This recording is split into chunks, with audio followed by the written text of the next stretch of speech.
Assalamualaikum warahmatullahi wabarakatuh. Perkenalkan, nama saya Zainur Radia, Prodi Teknik Pertanian Fakultas Pertanian Universitas Syahkuala.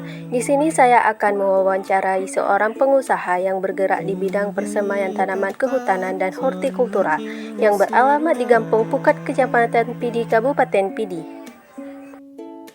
Ini adalah CEO perusahaan CV Flora Nursery, Bapak Muhammad Awi S. Hud, alumni dari Perguruan Tinggi Stikci Pantekulu. Biodata kedua ada Bang Muhammad Amin, AMD, alumni MIPA Unsia, Prodi Manajemen Informatika, khusus sebagai pengelola dan keuangan perusahaan. Beliau adalah adik sepupu dari Bapak Muhammad Awi. Di sini saya mewawancarai langsung Bang Muhammad Amin sebagai pengelola CV Flora Nursery. Persemaian nursery adalah tempat atau areal untuk kegiatan memproses benih menjadi bibit semai yang siap ditanam di lapangan. Kegiatan di persemaian merupakan kegiatan awal di lapangan dari kegiatan penanaman hutan karena itu sangat penting dan merupakan kunci pertama di dalam upaya mencapai keberhasilan penanaman hutan. Sebagaimana kita ketahui, hutan merupakan paru-paru bumi. Total luas hutan yang tersebar di provinsi di seluruh Indonesia mencapai 94,1 juta hektar. Tetapi setiap tahun Indonesia kehilangan hutan seluas 684.000 hektar akibat pembalakan liar, kebakaran hutan, perambahan hutan, dan alih fungsi hutan. CV Flora Nursery didirikan pada tahun 2007. Luas lahan lebih kurang 1 hektar tersebar di 5 titik lokasi, tapi masih di daerah Kampung Pukat. Mungkin bukan di kebun sini ya, tadi ada kebun di belakang, karena di belakang kita ada 4 kebun lagi, ada 4 kebun persemaian kayak gini juga kan. Tapi ada satu kebun khusus dulu memang khusus untuk persemaian, khusus untuk persemaian. Nah, artinya bukan persemaian, bagian cambang. Apa?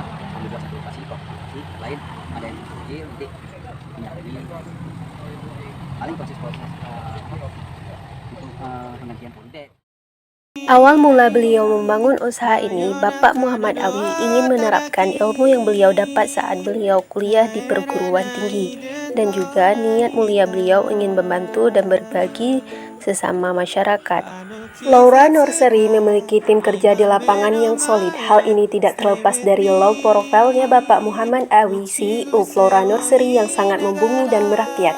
Beliau selalu menerapkan sistem kerja yang luas bagi karyawannya yang rata-rata dulunya adalah pengangguran dan kini mereka sudah mandiri, mampu menafkahi keluarganya. Setidaknya ada upaya perusahaan untuk mengurangi angka pengangguran di Indonesia. Flora Nursery selain murni bisnis penjualan bibit pohon partai besar, perusahaan juga ikut peduli dengan alam dan berupaya selalu berkontribusi menyelamatkan alam dengan cara reboisasi.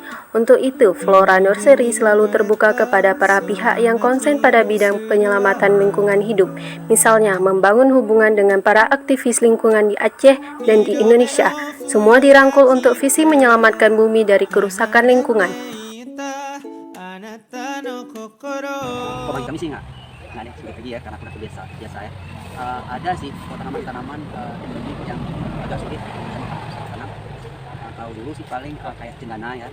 Cendana itu sangat sensitif ya, baik cara penanamannya maupun cara perawatannya.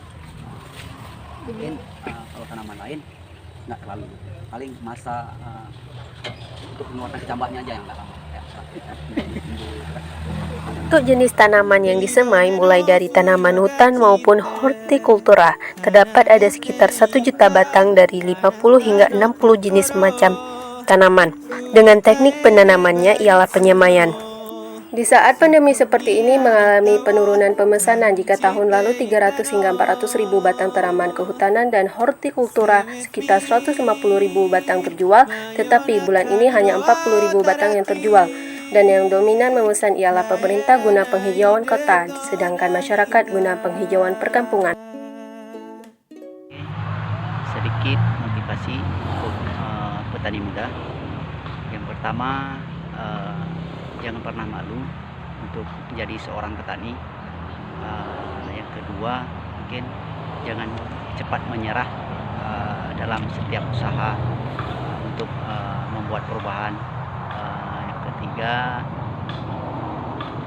mencoba menciptakan lapangan kerja. Yang keempat, mungkin awal dari kesuksesan itu adalah hasil dari kerja keras kita. Dan di dalam nilai kebaikan, nilai dari kebaikan dalam menanam, yaitu hasil dari apa yang kita tanam dan dimakan oleh burung-burung dan manusia, itu menjadi sedekah dari hasil tanaman yang kita tanam.